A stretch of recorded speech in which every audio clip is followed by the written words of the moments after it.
Hello, everyone.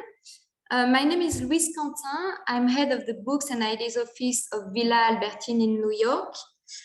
After a first season devoted to strong female voices, I'm happy to see so many of you here today for the second cycle of our series, Ideas and Ideals, Living with Animals, which explores our relationship to nature. Today, we are so pleased to present you a discussion between the French author and anthropologist Nastassja Martin and the internationally best-selling American author David Vann. Moderated by the journalist Tatiana Schlossberg, Nastassja Martin and David Vann will have the opportunity to talk about Nastassja Martin's latest book, In the Eye of the Wild, released on November 16 by New York Review of Books, David Vann's works, and more generally about how we interact and share our space with other species. We will also have the pleasure today to welcome the translator Sophie R to give us a little presentation of Nastassja Martin's book. I want to sincerely thank the four of them for accepting this invitation. This event was made possible through the support of Institut Français, who I also want to thank for their involvement. Thanks also to the wonderful team of Albertine Bookstore and New York Review of Books. The discussion will last about 40 minutes, followed by a 15-minute audience Q&A session. So please feel free to send us the question as they arise in the Q&A section so that we can pass them on to the moderator. Before I pass the microphone to Sophie and then to Tatiana, who will be presenting Nastassja Martin and David Vann, I would like to take a moment to introduce them both to you all. So Sophie Lewis is a translator and an editor, working from French and also Portuguese. She has translated a lot of classic authors such as Stendhal, Verne, Marcel Aimé, Violette Leduc, and more recently, more contemporary authors such as Mona Chollet or Laila Slimani. In 2018, her translation of Noémie Lefebvre's Blue Self-Portrait was shortlisted for the Scott Moncrief and Republic of Consciousness prizes. Tatiana Schlossberg is an award-winning journalist and former New York Times science writer whose work has appeared in the Washington Post, The Atlantic, Vanity Fair, and elsewhere. Her book, Unconspicuous Consumption, The Environmental Impact You Don't Know You Have, won the Rachel Carson Environment Book Award in 2020. Sophie, the floor is yours. Thank you.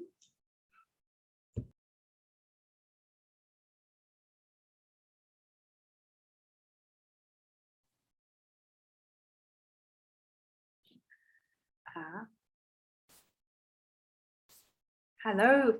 Thanks so much, Louise, and everybody for allowing me to speak before these stars who honestly I can't wait to hear. I'm going to give a tiny little way in to Nastassja's book via some key experiences as the translator of it. Croire au fauve, that's the title in French. So many ways that could be translated, so many ways that could have been translated. I'm not sure. Well, did I translate that? That's a question that's open. I knew that the title was going to be part of my challenge as I worked through the book. And as translator, I worked through the book several times over. So I get from start to finish 3 times for sure, possibly 4, depending, and then maybe 5 if you, depending how you count it. And so early on, I spoke to Nastassja about the title and said, had you anything in mind? These are some ideas that I've had. And she talked to me generously about the word fauve in French and how she had in fact written about fauve, its implications, its associations. Fauve, it means a wild animal. It also can mean a big cat. it also is the color. It's kind of tawny. It's that color of the wild animal's pelt. It's a sort of symbol of wildness. But while key to Nastassja's choice, all these associations do not pertain. The word fauve is used in English, in fact, so that you cannot bring it over into English, into a different word, without losing at least a large raft of the associations that Nastassja carefully brought with her book, using it as its title. So I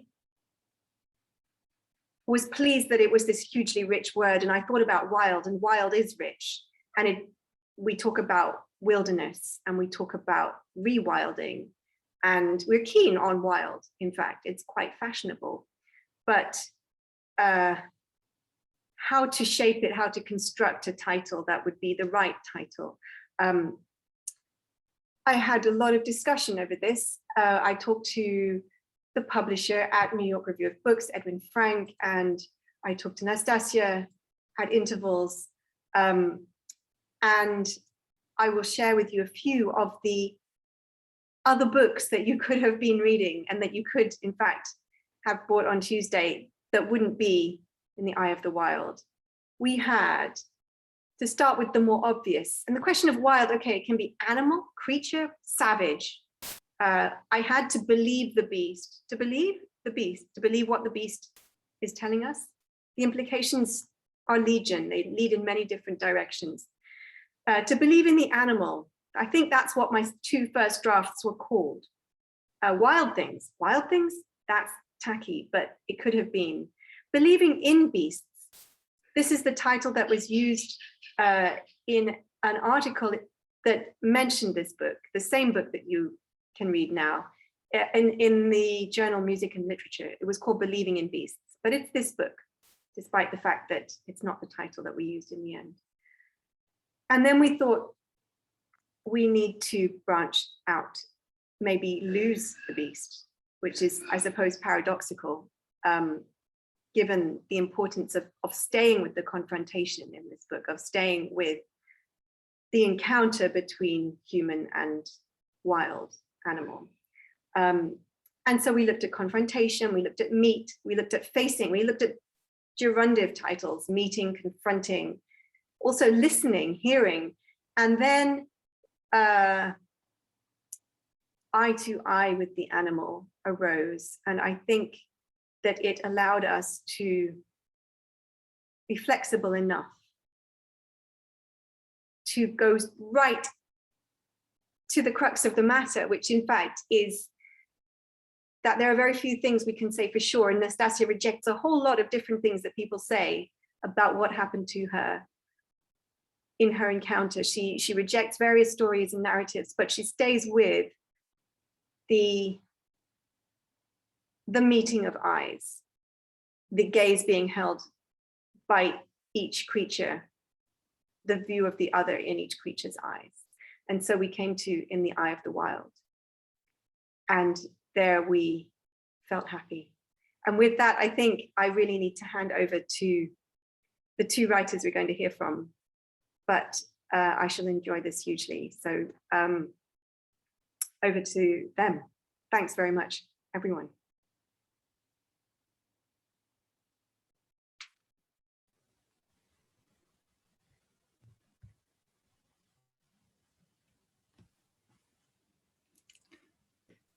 Hello. Hello. Hi.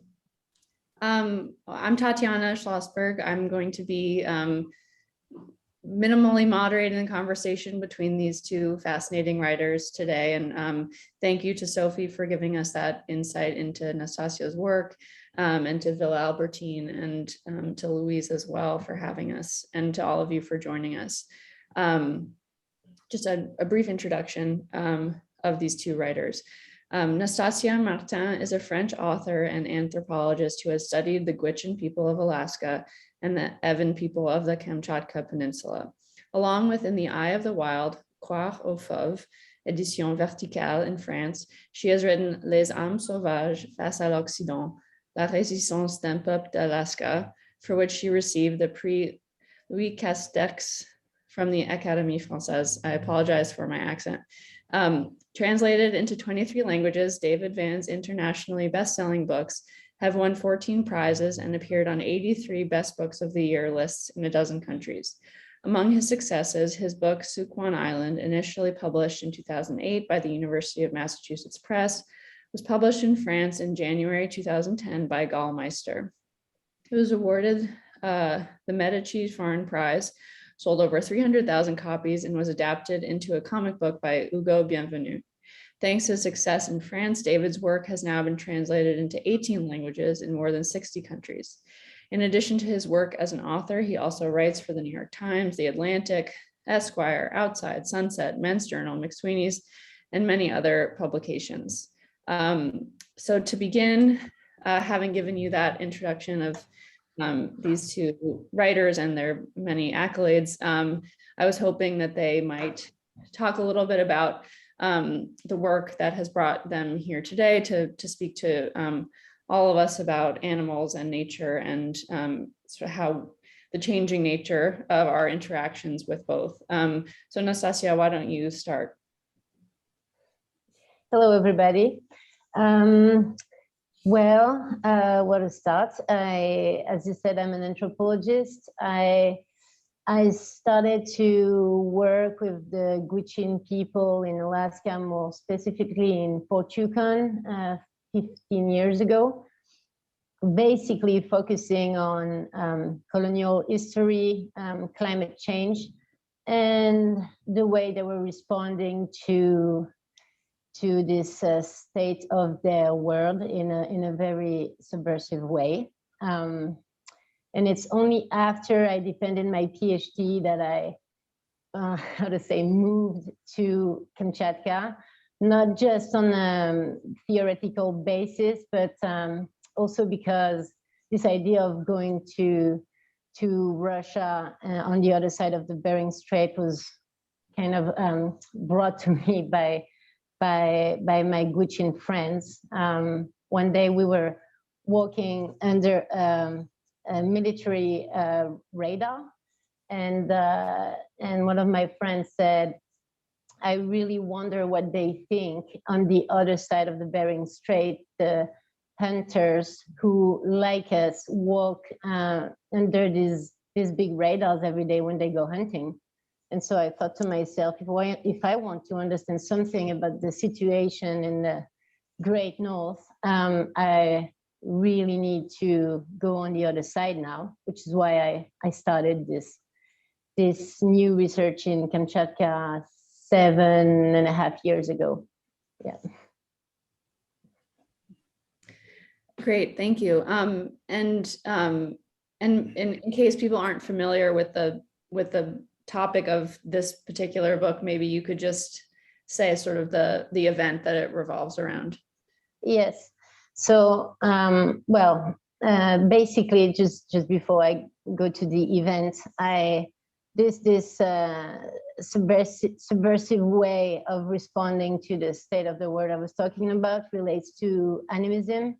So a specific way to think about the beings that surround us, that are not part of an external nature, but that have souls like us, and with whom we can discuss in dreams and while we hunt. And so this has really been my focus for 15 years. And I wrote about this in my PhD and in articles and everything. And when I started working with the event people who went back to the forest after the fall of the Soviet Union, I was still working on this even more, I would say, because they went back to their old ways after the fall of the regime. So everything was going well in a way, but the strange thing that happened to me is that everything that I was working about and about other people happened to me. So basically, the book explains, talks about me dreaming about bears in the middle of the Kamchatka forest while I was living with the event, and being associated with the bear spirit by them, and finally meeting a bear in real life. And so, well, I didn't die. So I came back and I thought, okay, I'm just gonna put this thing aside and I'm gonna write the book I was supposed to write on the event people, but I just couldn't write because this story was blurring my judgment. So I decided to write a literacy book, a book where I would be free of writing how freed from the disciplinary codes we have in anthropology, free to just get this story out of my body, basically, to be able to survive. So this is, well, to make it short, this is what this book is about. Thank you so much. And David, if you want to give a brief description of your work as well. Oh. Well, I'm glad that Nastassja took that freedom. It's a terrific book. I loved reading it. Right from the opening, which is sharp and harrowing, to all the more thoughtful kind of reflections later on in the book. I loved right at the end, she gives a description of how she does anthropology. She says, I go close, I am gripped, I move away again, or I escape. I come back, I grasp, I translate.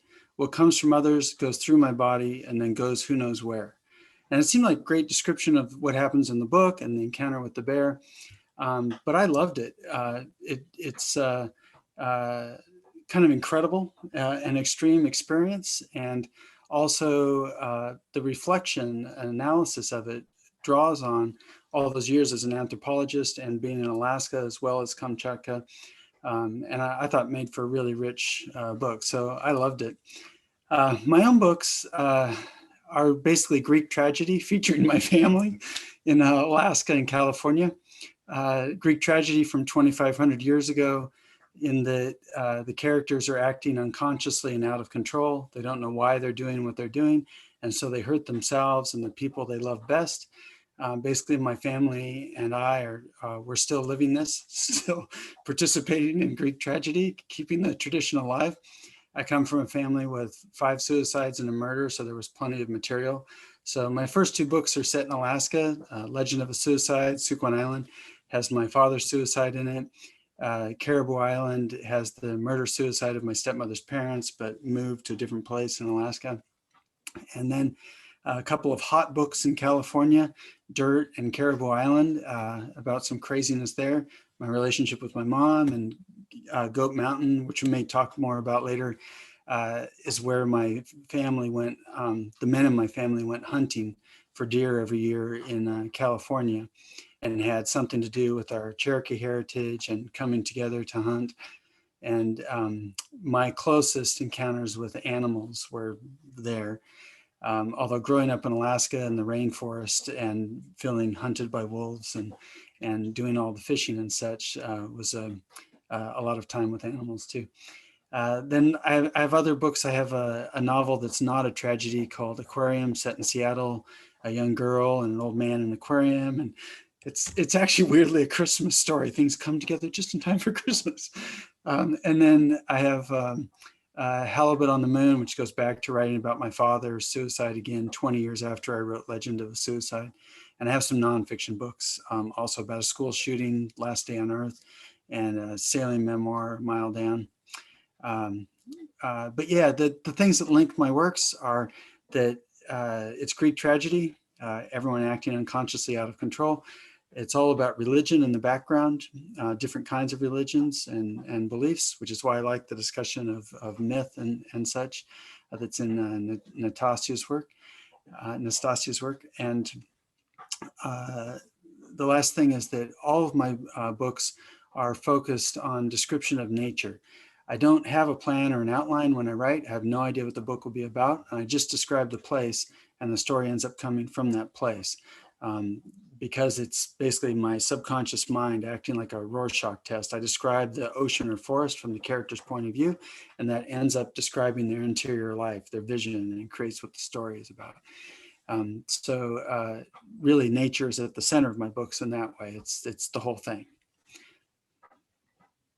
Well, great. That should give us a lot to talk about. And I just want to remind the people watching that please feel free to submit questions into the Q&A icon thing at the bottom of your screen. So we can hopefully have time to answer a few at the end.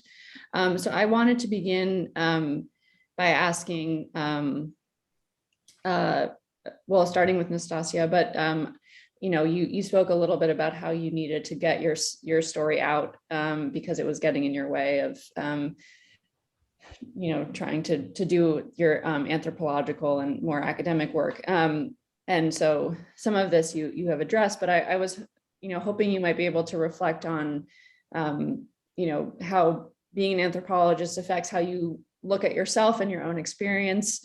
You write about different medical settings as well in the book, and your own interactions with various communities that you encounter, whether it's the Aven people or the French medical system,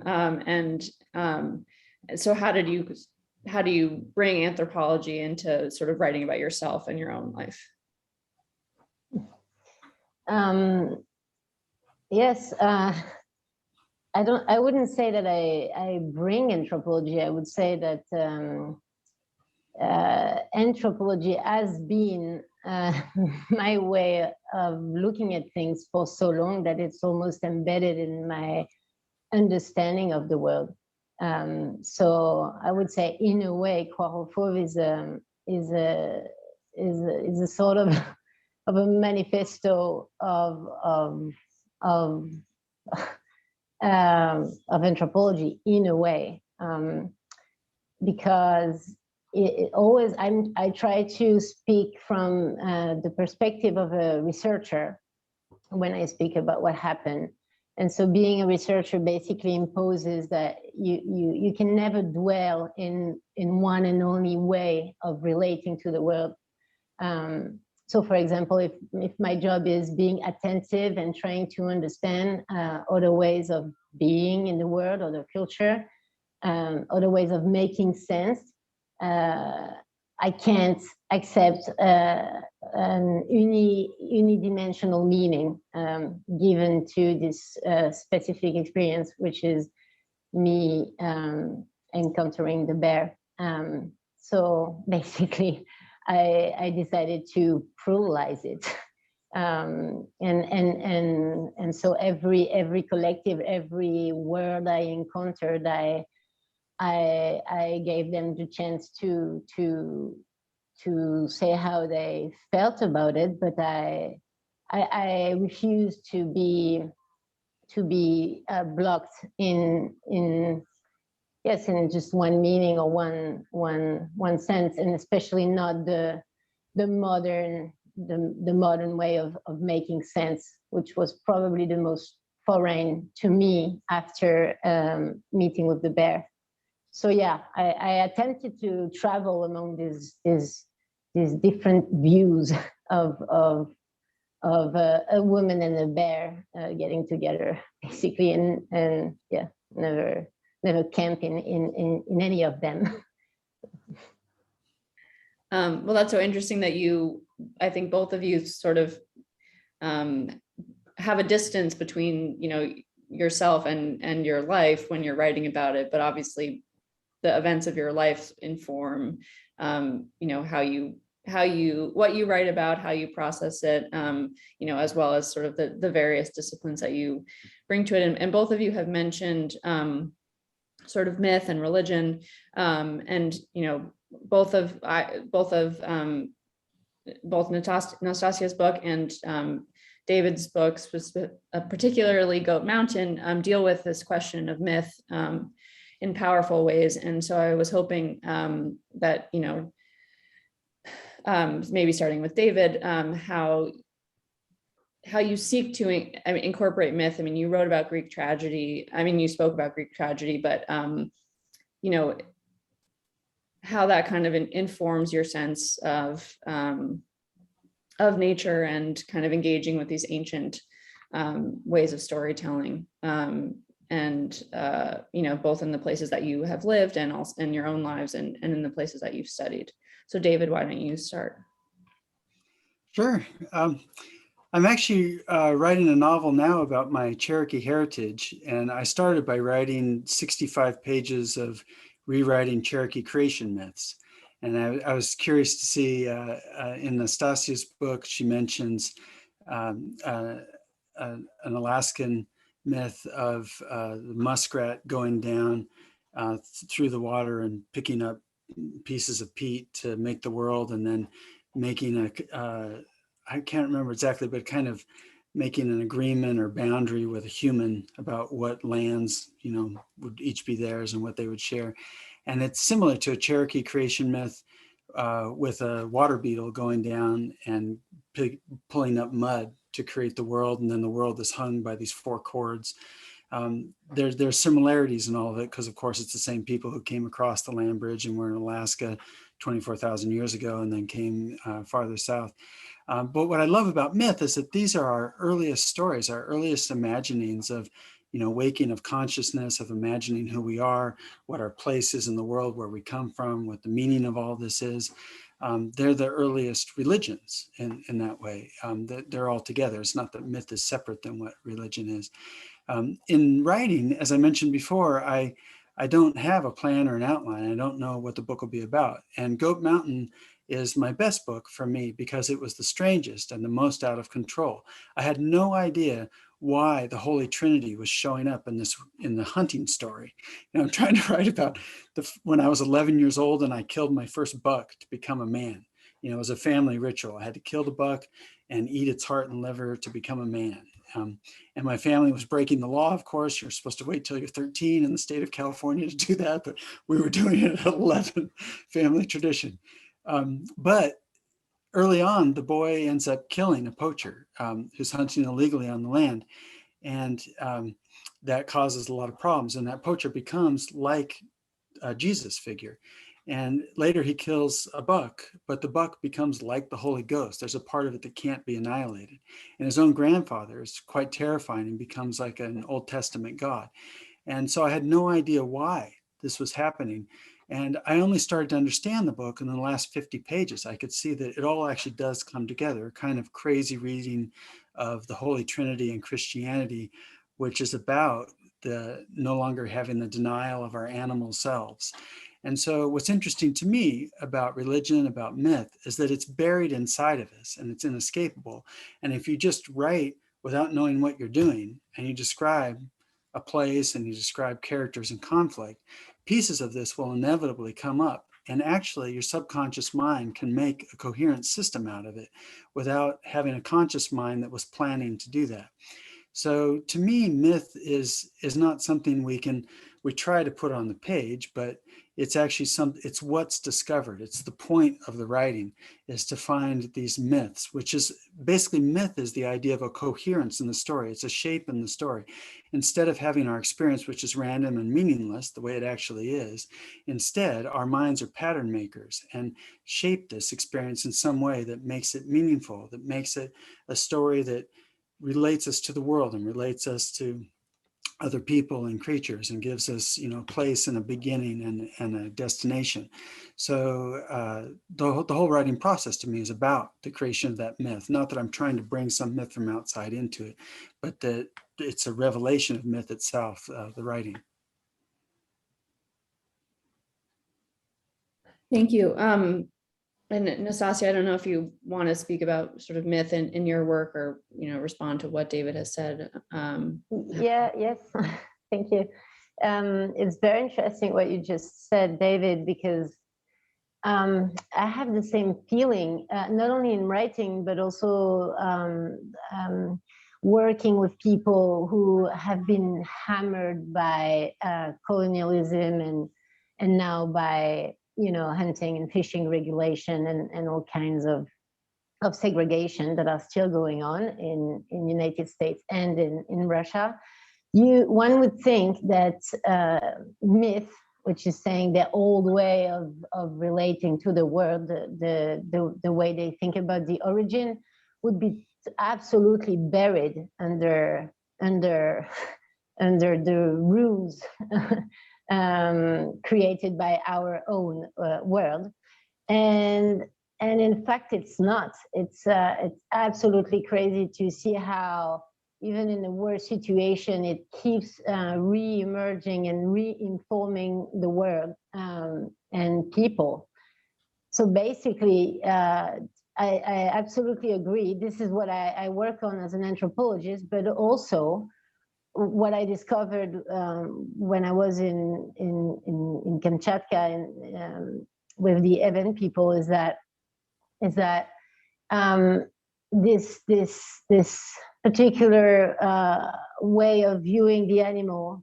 So let's say, you know, all the mythical stories in the northern hunter-gatherer communities always start with, in these times, animals and humans spoke the same language and they all understood each other. All the stories always start like this. Right. And then the time of speciation began, and every species defined itself and difference.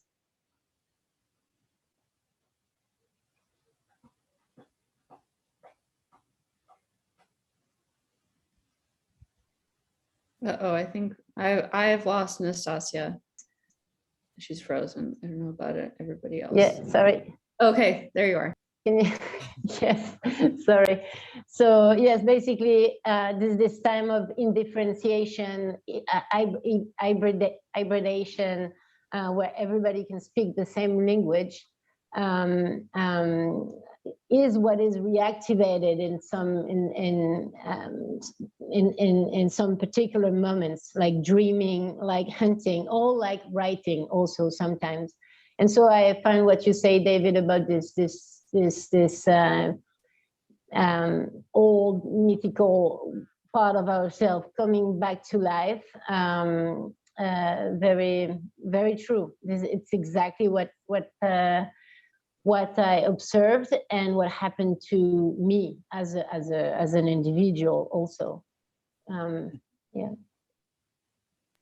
Well, that sort of brings me to something else I wanted to ask you both about, which is, you know, in your book, Nastassja, and in Goat Mountain, there's sort of, I mean, as you spoke about before, Nastassja, about you kind of embodying this bear spirit to the people that you were with, but then there's sort of a moment then, especially towards the end, when you're identified as sort of in between person and bear.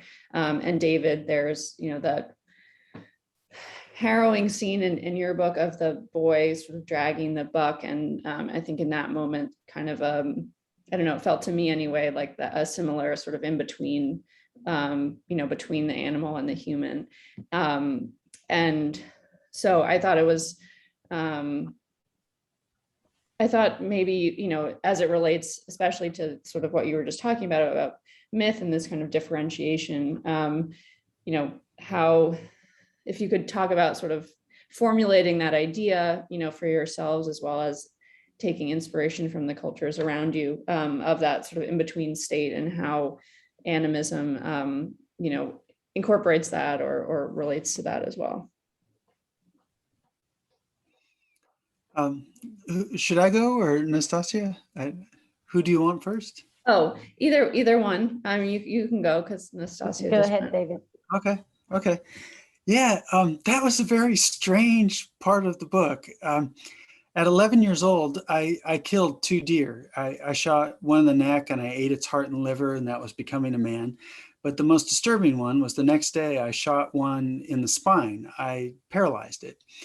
And so I had to go up behind it, and my dad said I had to finish it off. I had to put the barrel of my rifle to the back of its head and kill it. And it felt like an execution. The buck was bigger than I was, and it was alive and afraid and looking around at me. And it was really disturbing to have to do that. And in the book, there's just one buck, and it's the one that's been paralyzed, hit in the spine. And the boy actually loses his rifle under the buck, and he's having to finish it off with a knife.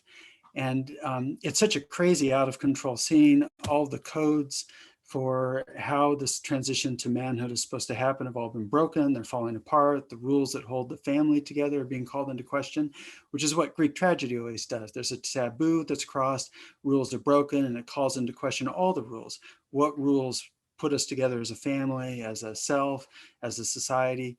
All those are called into question. So the men in the family leave him, and he has to try to drag his buck back to camp, for miles up the mountain on this dirt road. And it becomes a descent into hell, which is not, again, what I intended to write, but it's what I ended up discovering as I was doing it. And the buck became very strange.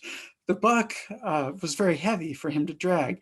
And he ends up feeling like the buck is putting down roots, into the ground, that it refuses that it's still alive. Actually, it's growing into the ground. So he severs at the gut and lower back. He severs the buck, basically cuts it in half to make it easier and lighter to drag. But he still feels that it's doing this. And finally, he's cut it off at the neck.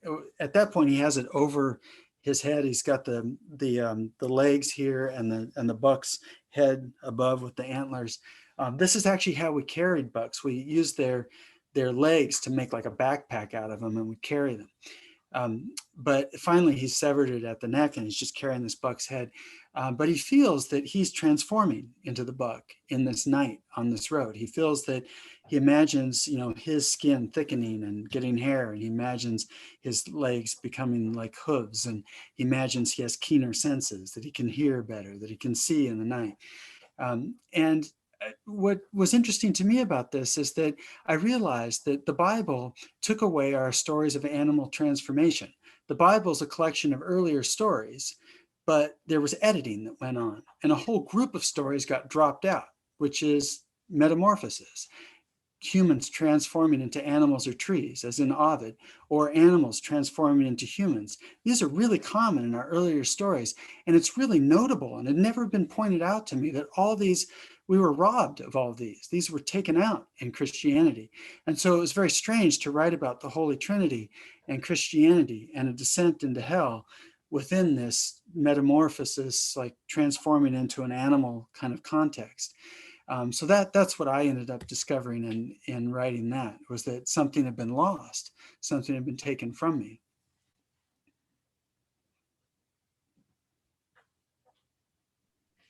Yeah, when it's so, I mean, I remember, studying history in school, that the ways in which kind of some of these like myths and cultural practices that predated Christianity were sort of incorporated into it, but then the meaning of them, kind of the cultural significance, is often lost. And I think, as we can see now, there's so much in the way that in the West in particular we relate to nature, where it's very clear what sorts of knowledge we've lost and what kinds of connection. And it's interesting to think about sort of how much of that comes from kind of religion and these sort of ancient beliefs and traditions. Nastassja, I don't know if you want to speak. Yes. What you say, David, is exactly why I decided to study indigenous people in the Great North, because I felt like a part of what I felt was here in my own origin, cultural origin story was missing. So yeah, I guess that's why I worked on this. And what I find very interesting in those stories of transformation into animals, stories of metamorphosis, is that they're not only confined to stories. We often think that they are, but they're not. And so a big part of it happens for these people in dreaming. For instance, for the event people, there's the idea that when one sleeps, the soul can get away from the body, and in its travel, it can meet with other souls that are also dreaming. I find this a very interesting idea because it kind of replays the time of myth where everybody spoke the same language. And remember what we said, then the time of speciation, differentiation came, and we each of us had a different body with different disposition, so that we couldn't speak the same language. For instance, with my human body, I cannot speak the language of a wolf or a bear or a buck or something like this. But in the dreaming time, there's a moment, because you're not with your body, they say that you actually can discuss or that encounters can happen. And this is why in the morning, in the early morning, when we wake up in the yurt with Daria and her family, there's always a time of telling the story of what happened during the night. It's absolutely the opposite of what we do here in the Western world when we wake up and we had this very vivid dream and we try all day to forget about it and not think about it, even if it's blurring our minds. Well, there in the morning, you have to say what happened because it might orientate the choices you will make during the day. And for instance, I don't know if you met like salmons in your dream, you might know in the morning where to go fish. It can be things very, very basic like this, or it can be bigger things. But yeah, so just to say that not only the story we tell each other, but also in dreaming, yes, this mythical time can be at times reborn, and it can make people and communities do things in a different way than if they hadn't encountered those souls. I don't know if I'm being clear. Yeah, you describe it so well in the book, like such clarity, that whole kind of life and world, the importance of the dreaming, the importance of the encounter, and different ways of reading that. So I loved that in the book. I felt like I got to see a different kind of vision.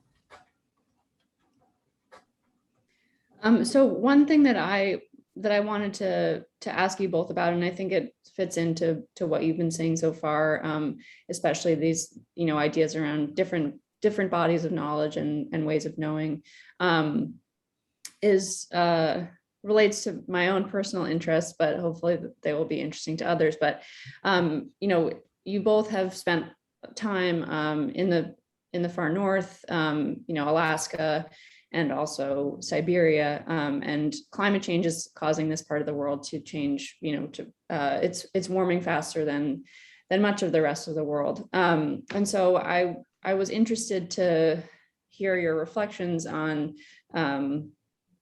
how we should think about, or how maybe you do, think about nature differently over the course of your careers as we've seen these changes play out more dramatically. If you do, or if people should think about our relationship to animals differently now that human activity is directly affecting animals' lives in every part of the planet, and what kind of human expansion into these areas and habitat fragmentation sort of due to these interactions between the human and the animal. So if anyone wants to go first. Yeah. The most depressing article I ever read was in 2006, Elizabeth Kolbert's The Darkening Sea in the New Yorker. It was such a great article, and it was early for talking about ocean acidification. There wasn't that much out in 2006 as much as there is now. It was the most depressing thing I ever read, because it basically describes that at that point it's already too late. We're going to have the death of the oceans. It's basically just a chemistry equation. It's going to become less alkaline, closer toward acidic, and pteropods, and all the little calcium carbonate shells, they're all basically dissolved away, and the base of the food chain's gone. And so you end up losing most of the fish, and you end up with jellyfish as the apex predator, that sort of scenario. I'm a scuba diver, and I've written several books that have fish featuring prominently in them. And that's the natural world that I like the most. And I'm just quite sad to see it all go. And I'm diving as much as I can to get to see what I can before it's gone. So that's the part that I think about the most. But also coming from Alaska, where a decade ago they had to estimate that there's going to be something like, I can't remember, like $50 billion in new roads and bridges because they're all going to sink. But of course, a really conservative population, many of whom deny that there's any such thing as climate change. Polar bears migrating down into the space that brown bears were in, losing their habitat. I lived in Florida also in 2006. I moved there as a professor, and more people were getting eaten by alligators because more housing developments were put in areas where there were alligators. And I did a land sailing across the US for a magazine, for Men's Journal, and saw Phoenix, Arizona with no water, putting in tens of thousands of houses at a time. Just humans completely refusing to believe that there'll be any impact and taking all the worst steps possible toward willing that awful end to come. So I haven't, my opinion hasn't gotten any more positive about any of it. But yeah, it changes everything, absolutely everything. Well, I was just curious because you both are sort of have already been engaging with these ideas about, the sort of closeness of the human and the animal. And we're seeing, as you say, these interactions more and more often. And so, your work is an important kind of spiritual and cultural, not guide perhaps, but, information in how to deal with this changing reality. I don't know, Nastassja, if you wanted to. Yeah. Yes. Well, I agree with everything David said. I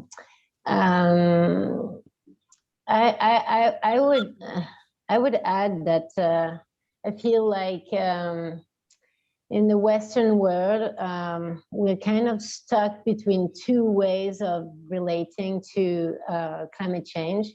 This is going to be schematical, but just to give an idea, the first way is that, well, it's terrible, but hey, we're intelligent and we're going to be able to fix it. So basically that goes towards geoengineering project and everything like that.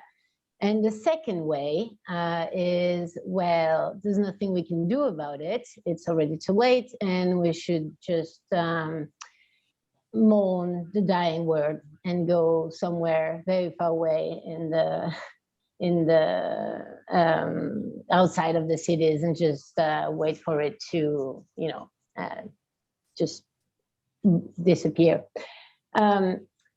The reason why I've been focusing on how indigenous people deal with climate change is because those people have been confronted to instability and uncertainties for thousands of years. They know what it means to be vulnerable. And we are just rediscovering it.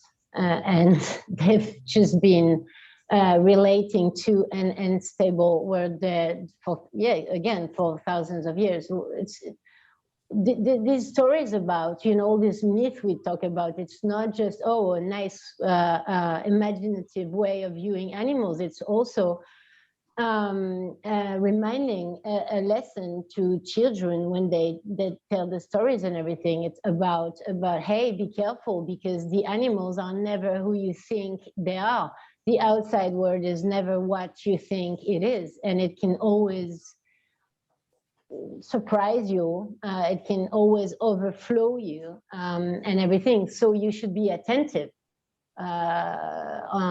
You should be attentive. You should watch your thoughts. You should watch your words and everything. And yes, that absolutely changes everything. So of course, all these responses I document are micro, but I think we should start hearing them again because yes, they could be very useful for us right now. And one other thing is that for example, yes, the animals in Alaska and Kamchatka, I think everywhere in the Great North are not the way they used to be. In some way, they're becoming hardly understandable. And from what I observed, what those people do is that they actually put their human feet in their tracks to understand what's happening in a bigger scale, because the animals are thought to feel the bigger change before us. So one should observe the way the animals moves, the choices they make, in order to understand the bigger scheme of things. So that's also something I've been trying to outline and understand. Yes. That's so interesting that, you know, the idea of learning from the animals and how they're adapting, you know, not just seeing it as this crisis, which of course it is, but also, you know, a separate knowledge base from which to learn. I think we're going to switch over to the audience questions, but thank you both so much for answering mine. First, this question is from Mike Turek, who says, I've lived, camped, worked, and recreated in grizzly/brown bear country, Montana and Southeast Alaska for 20 years. Many, if not most, bear attacks do not result in human deaths. These bears can easily kill human beings with little energy loss. Human beings are essentially helpless in most bear attacks. I think these facts indicate a level of intelligence in bears that we are reluctant to recognize. Would you care to comment on this? Well, I guess that's for me.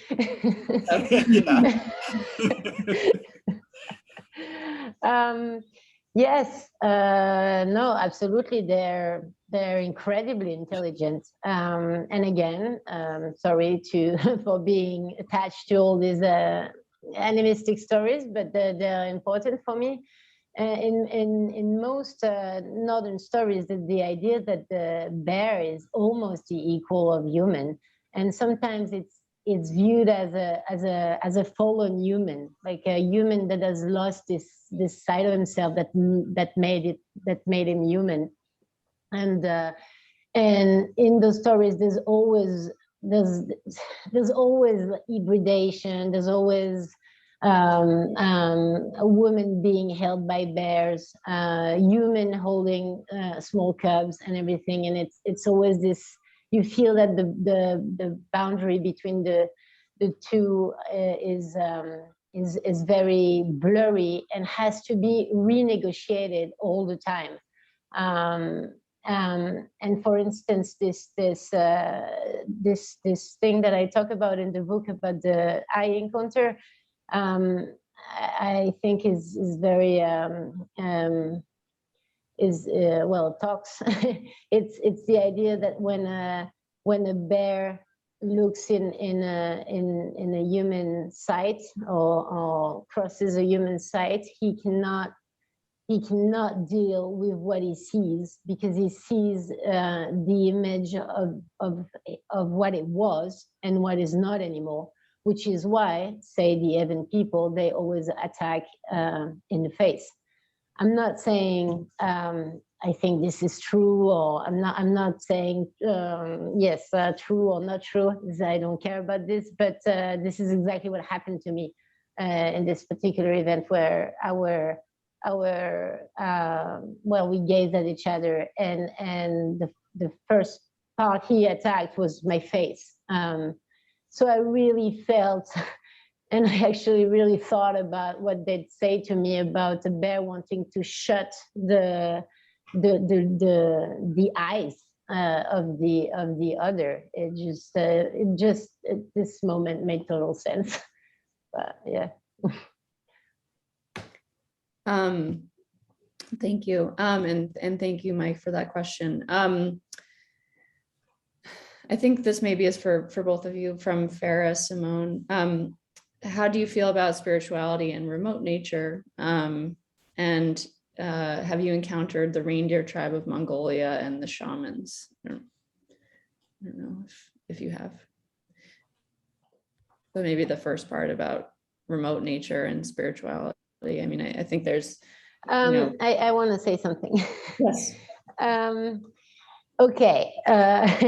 One of the reason, sorry, I'm going to answer the question without really answering it, because I really don't feel comfortable talking about remote nature, because all my work has been about saying that nature doesn't exist for everybody. So I want to say something about this. The reason why, coming back to what Sophie said at the very beginning about the title, In the Eye of the Wild, the reason why I think wild is good is because it's controversial. It's because actually there's no such thing for everybody as wilderness. One thing Gwich'in Friend used to say was, talking about the white Western people used to say, they think wilderness when we think home. And so yeah, it's just to say, in a Western acception, wild is this idea of the absolute actor,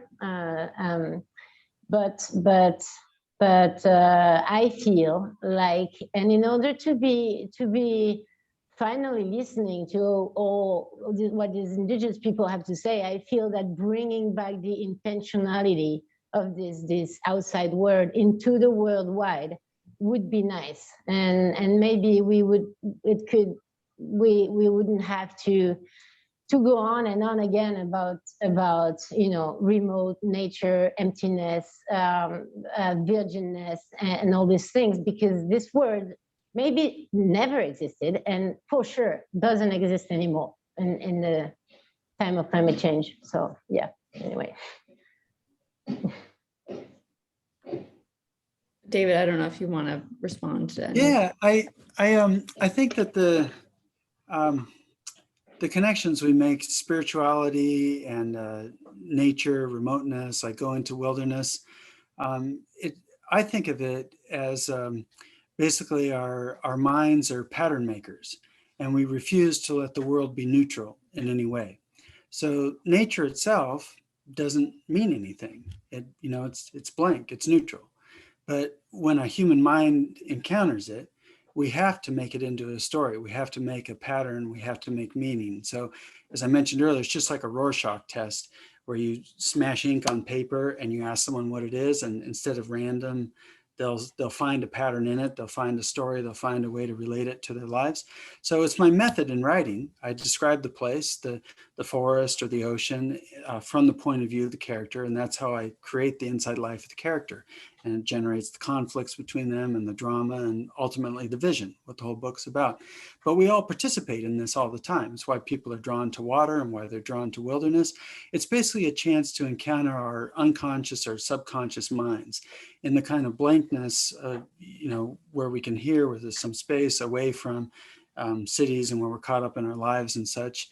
I think it's basically we're wanting to come into contact with our own subconscious or unconscious, and we're using the path for that. But it's, of course, not what the place is. As Nastassja said, it all depends on point of view. It could be home or it could be wilderness. It isn't anything by itself. And that's what we refuse. We refuse to let anything be neutral. So the reason I'm so interested in religion and spirituality and myths and all that is just in our creation of it. I'm an atheist and I don't believe anything at all, but I'm really so interested and been studying religions my whole life because I'm so interested in how we want to make these stories and what is revealed about us in these stories. We find ourselves in this desire. Thank you. Well, maybe we have time for one more. I'm going to try to get one that has something for both of you. Well, I guess a quick one for David is from Jim Supanik, who asks, in your comments regarding stories of animal transformation excised from the Bible, can you recommend any further reading on this subject? And I really just recommend Ovid's Metamorphoses. It's the classic. It's at the time of Jesus, it's the greatest hit at the time, along with Virgil's Aeneid. Those were the two like bestsellers at the time. It's like Harry Potter then. And it is the Bible. It starts with Genesis. It begins with a different version of Genesis. You get to see an alternative Bible in a way, one that's closer to the Greek stories, to older stories, gives you and it's all focused on transformation. It's literary. So of course it's very different than the Bible in many ways, but it's funny that it starts with Genesis and it goes for transformation. It gives you all those kind of beast transformations, and I love it as a companion to that time. And it's what Jesus would have read as a kid. Okay, I'm just going to ask my one last question to Nastassja. Okay, this is from Bella Shayevich. I'm sorry if I've mispronounced that. It's a big question, but well, many questions, but how is your sense of yourself as an animal or part animal related to how you are an outsider to the indigenous cultures you study, and to your sense of self in general? Was this something that you experienced before you became an anthropologist? And how does animism relate to your work around climate change? Wow. That's a big question. Yeah. Pick your favorite. Yes, okay. I will answer. And just one thing before, it's very interesting what you just said, David, and I think we could discuss 1 hour more about is really the word neutral, because this is a very interesting question. You just well, anyway, but we're not going to answer that.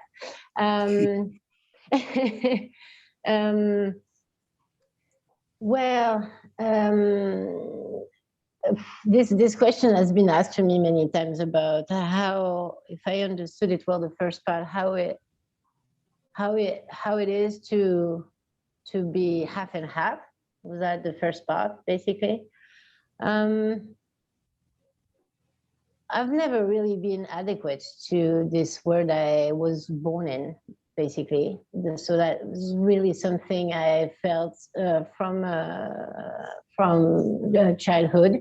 I always felt displaced, or not really able to embody the codes I was supposed to follow and everything.